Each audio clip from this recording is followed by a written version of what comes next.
Hello and welcome to FPL Mate, your best mate for fantasy Premier League content for the 2023-24 season. My name is Dan and it's time for the fourth upload in 2 days. Yes, it is time to see what our 100 experts are doing for Game Week 27. Guys, if you enjoyed this one, make sure you drop a like. Do subscribe if you're new around here. Let's see what's going on this week. So thank you to our 100 FPL experts, pundits and content creators by volunteering their data for us this week. We find out all about their transfer moves, chip usage and captaincy for this game week. And we've asked a bonus question at the end to find out just how many of them are planning on free hitting in Game Week 29. Because I'd quite like to know, and I'm sure you would like to too, to see how optimal that strategy is. Are our experts really feeling that strategy or not? I guess we'll find out very soon. But guys, thank you very much to everyone shown on screen right now. Let's see what they're up to. So out of our 100 expert managers, 64% of them are making one transfer this week. So that seems to be the most popular thing to do this week. 2/3 of our managers just opting to use the one free transfer. We have got 16%, however, making two transfers this week, maybe dealing with some of the injury situations that we found recently. Of course, we covered all of the injury videos in the video that all of the injury news in the video we posted earlier today. So go check that one out. We've got one person making three transfers this week. So I don't know if it's necessarily the week to make three transfers, but one person being forced into that. We have got 4% actually using the wild card this week as well. So yeah, interesting. Maybe some people going for a wild card strategy this week. I think some others will be wild carding next week as well, but I guess that remains to be seen. We have got 15% of our FPL managers, however, not making any transfers this week at all. So yeah, it's about average to see around 15 to 20% of managers not making a transfer on any given game week. And this is maybe slightly below average to suggest that this probably is more of a week to make a transfer than not, but still, if you can roll a transfer, why not? So looking around the world at the most popular transfers in the world, well, these are the players that are being brought in by a vast amount of FPL managers in the overall player base. So you can see in the overall player base, Solanke is by far really high up here as a super popular transfer this week. Over 300,000 transfers in at time of recording, which is quite significant, isn't it? Considering that Solanke is potentially injured. Now, we have got some additional news, guys, over the last couple of hours that Solanke has trained today, and if things go to plan in training tomorrow, then he actually has a very good chance of starting this weekend. But still, maybe a little bit hasty going for him as a transfer this game week if you don't have him already because of that slight injury problem that he does have. Heung-min Son is second place here with 300,000 transfers in as well. After that, Douglas Luiz, Saka, Bowen, Watkins, Salah, and then a big drop off after that. So the big question is, out of these players, how many of these are our experts also interested in? And there are a few. So Solanke, Son, Bowen, Gabriel and Senesi are all seeing interest among our experts as well. So just the five. That's just the 5 players this week. Everyone outside of those, there's not really strong interest among our experts in terms of transfers in this game week, which is kind of interesting to see so few of these players being heavily transferred in by our experts. But you are going to see shortly that maybe the numbers on each of these transfers are maybe not quite what you would expect. You probably think, well, Solanke's going to be transferred in by a lot of experts. Well, we'll find out very soon, as well as numbers on Bowen, Gabriel and Senesi and Son. You'll be surprised who is being transferred in the most from our experts. It is not the same as this list at all. There are some players, however, that our experts are just simply not interested in at all, that the overall player base seems to be very interested in. Douglas Luiz, first of all, has no transfers in among our experts. So I find that quite crazy. I thought maybe at least 1 or 2 of our experts might be transferring in Douglas Luiz this game week. None. Not a single one. Which does suggest that maybe Douglas Luiz is maybe a bit of a trap player. If our experts aren't interested in this player, but the overall player base is, why is that big discrepancy between the numbers? Maybe some knee-jerking involved with picking a player who scored a brace in last game week, and maybe our experts are seeing beyond that potentially. I don't know. I'll leave that speculation to you guys. I'm just here to present the facts. Watkins as well. No transfers in for him, but I know he's at like 99% ownership among our experts anyway, so that's not too surprising. All of our experts already have Watkins in their team, and if you don't, you need to sort that out as soon as possible with the fixture against Luton Town. None of our experts are bringing in Salah, of course, because he is injured. I mean, we see a lot of transfers in for Salah last game week and this game week again, despite the fact he didn't even have a fixture last game week. This game week, he is injured. He is unavailable to play this game week, and yet still people will bring in Salah because he has that much influence in FPL. People just buy him. They don't really think about anything else other than they want Salah in their team, maybe even if he's not going to get them any points. But yeah, Salah, no interest in him among our experts. Experts because he hasn't, well, he's not going to play this game week. Next game week, he plays against Man City, and the week after, he blanks. So, yeah, 1 game in 3 in the next 3 fixtures for Salah, maximum, and that's going to be against Man City. Even that one's not guaranteed. Foden, no new transfers in for him. In fact, he's been sold by a couple of our experts, and Luis Diaz, no interest in him either, even though I think Luis Diaz could be a decent-ish pick for this game week, but yeah, looking at slightly longer term, you know, maybe short, medium term over the next 3 game weeks, maybe Luis Diaz is not going to be one of the top scoring FPL assets, and therefore experts not interested in him. So with that said, what are the experts actually doing? Well, they're transferring out Hwang Hee-chan. Yes, they really, really are. 28 transfers out for him this game week. Obviously, he was the most popular transfer in last game week, but with this injury that nobody saw coming, a little bit of a freak incident, you know, it's just one of those things that sometimes you get unlucky with these things. The hype player will suddenly get injured, and now everyone has to transfer him back out again. It's unfortunate. It really, really is. No one can predict injuries necessarily. So, yeah, real tough one to take, and our experts transferring, just biting the bullet and transferring him straight back out again and looking to replace him with another midfielder. Estupiñán is also seeing some transfers out, with him being a constant disappointment to FPL teams over the last 4 or 5 game weeks. It really has not gone to plan, the Estupiñán transfer at all. And after that, Richarlison, another injured player who picked up an injury this game week. He's going to be out for 2 to 4 game weeks. And therefore, yeah, you probably just do not want to have him in your team. Sell him, get a new midfielder in. That's what our experts are doing. De Bruyne are seeing 8 transfers out. And that's not too many when you consider how many of our experts actually own De Bruyne. His ownership is around 40% among our experts. So to see 8 transfers out, that is still a few, but it's certainly nothing huge in terms of the total number of our managers transferring him out. But if you do have him, you can consider transferring him out if you have the right replacement for him, which we will discuss very, very shortly. Diogo Jota, injured, transfer out, very, very easy, very, very simple. A few transfers out for the likes of Foden, Garnacho and Rashford. The Man United boys obviously playing against Man City away from home this week. That's a tough one, and you can understand why you might want to sell those players. And a few transfers out for Darwin and Trippier to complete our list. So who's being brought in to replace these guys? Well, this is something I did not see coming when I gathered the data for this video, because we've got 64 of our 81 transfer-making experts bringing in Heung-min Son this game week. That is huge.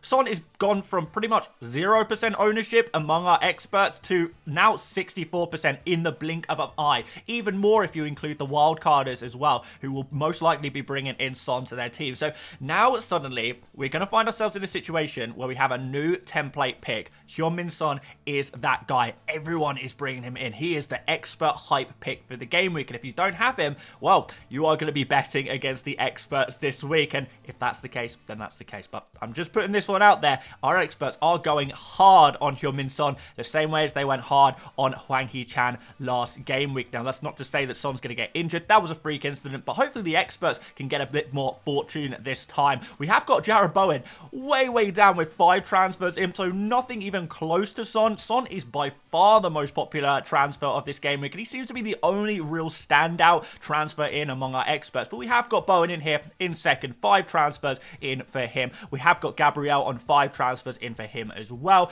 Obviously, Gabriel is already very heavily owned among our experts, but looking at this fixture against Sheffield United, Arsenal score so many goals from those set pieces, and Sheffield United definitely a team susceptible to conceding chances from set pieces. You do not want to go into this game week without Gabriel. If you have gone this far without Gabriel, well, it's time to do something about that. A few people bringing in Solanke despite the injury news, but not as many as we would have maybe expected before the injury news. Before Solanke was injured, I would have imagined Solanke would be at, 20-30% for those who don't own him already, but now he's only 4 transfers in this week, which is, yeah, not very much. I think if you don't have Solanke already, you could probably afford to wait one more game week before pulling the trigger on that move, particularly if you have injury problems in other areas of your pitch. We've got 3 transfers in for Doughty and 3 transfers in for Senesi as well to complete the most popular transfers in for our experts. So based on this information, let's suggest some transfers. So first of all, buy Son. That is a huge bit of very easy advice to give based on our expert data, and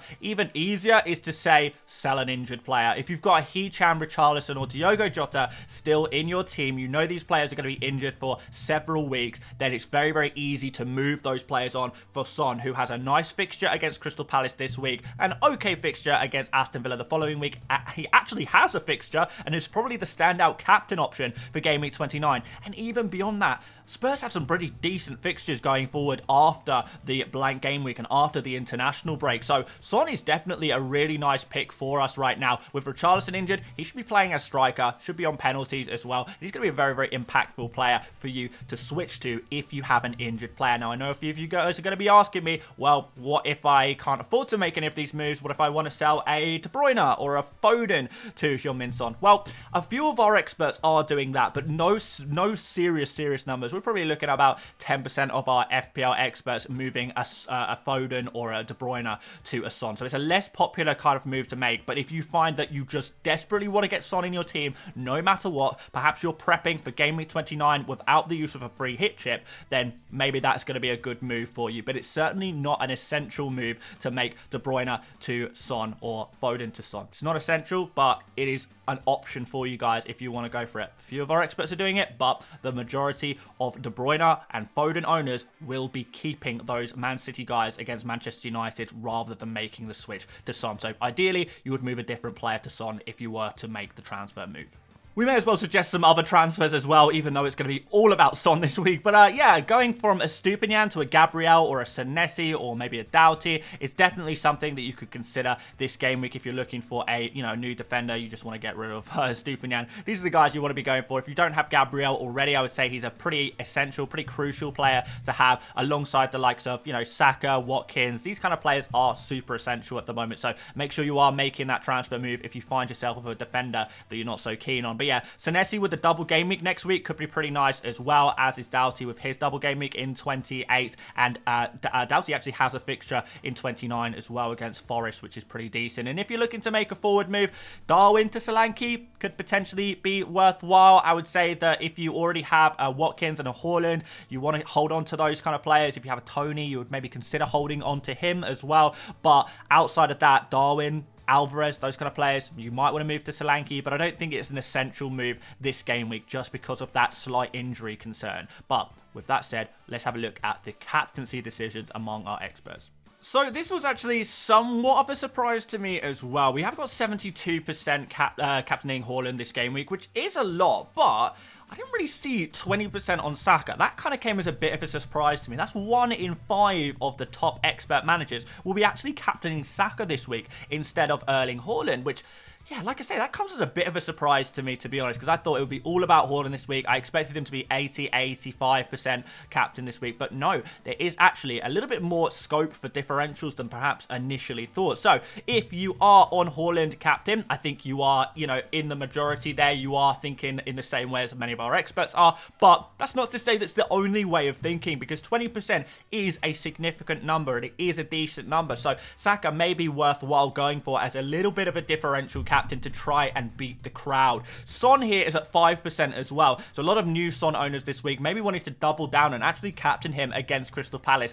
I guess that could work out for sure. And we've got Watkins as our 4th option. Just the 4 different captains this game week. Watkins 3% there against Luton Town. Obviously Luton, very, very weak defence, and definitely an opportunity to capitalise on that with Ollie Watkins, particularly as Luton do have a lot of injuries in their squad at the moment. New injuries, in fact, that may cause them to be even weaker in defence than they already have been. So there you go, guys. Those are your captain options this game week. Erling Haaland, as expected, is the favourite, but he's not the only player worth thinking about. Saka is definitely worth considering as well. But if you're asking me straight, who should I captain this week? Well, the experts have spoken, and the answer is Erling Haaland. One more question to finish off the video.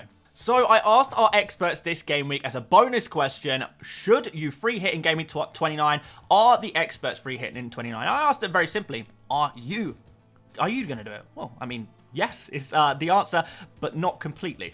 Yes, 44%. Actually, the majority are not going to free hit in Game Week 29, but 44% free hitting in 29 is quite significant. When you consider, I mean, hopefully you guys have watched my chip strategy videos by now. If you haven't, it's not too late to go and do so. Even if you watch the video after the deadline, you're still going to have plenty of time to make a decision on what your final chip strategy is. I would say try and lock it in before the Game Week 28 deadline at least, but do go check out that video, and you will see in that video that there are going to be 3 major chip strategies, and only one of them involves free hitting in Game Week 29. So to see 44% obviously opting for the free hit 29 strategy, that does suggest that maybe that's going to be the most popular one. I mean, the other two are wildcarding in 28 or wildcarding after 29. So it's very, very interesting to see this. I do think that maybe the free hit strategy might be the most popular one when you combine the wildcarding and the just going into Game Week 29 with what you have kind of strategy when you combine them all together. So yeah, it's definitely something to think about, and it kind of probably impacts a lot of the transfers that we've seen being made. If we see that Son is being heavily transferred in, well, if you are not free hitting in 29, then Son is definitely a kind of player that you want to be bringing into your team right now. You'd also be looking at players like Bowen and Doughty and players like that, players from Luton perhaps for the double game week next week and the fixture in 29 as well. But yeah, if you are free hitting in 29, then there's less pressure to get the likes of Son. There is less pressure to get, you know, some of these other players. Douglas Luiz, I know our experts don't fancy Douglas Luiz, but, you know, players like that, there's less pressure to get them if you are free hitting in 29. So I think that's a big takeaway here. There are a lot of our top managers will be free hitting in Game Week 29. So anyone who is saying, you know, that doesn't sound like the optimum strategy, I think that's a terrible strategy, I would say that you're probably wrong, because if so many other experts are doing it, it must be at least viable. Now, I'm not here to tell you what is the best strategy, mostly because it's going to be different depending on what your team looks like right now. But it is definitely looking like it is viable, and it's going to be popular among our experts to free hit in Game Week 29. That's not the only way to play FPL, but it is certainly a viable option. So if you're thinking about it, hey, it is an option for you. But please do go check out the chip strategy video posted yesterday morning if you want to get the full lowdown on all of the best chip strategies that all of the top FPL managers are going to be running with this season. And that's going to be it for a long couple of days of FPL content. Man, we have been grinding out the content over the last 2 days, but hopefully you guys have appreciated it. If you have, drop a like. It really means the world to me. Do subscribe if you're new around here. And now I can finally chill out and relax for a few hours before we go again tomorrow for the deadline stream. Guys, make sure you join me for tomorrow's deadline stream. We'll probably be going live, you know, 11:30 maybe in the morning UK time. So a couple of hours before deadline, which should be pretty fun. So yeah, hopefully you guys will join me there. We'll be doing any final injury news and team news that comes out, is leagues, as well as doing the famous bench list. So yeah, guys, see you there, and I'll see you later, mates.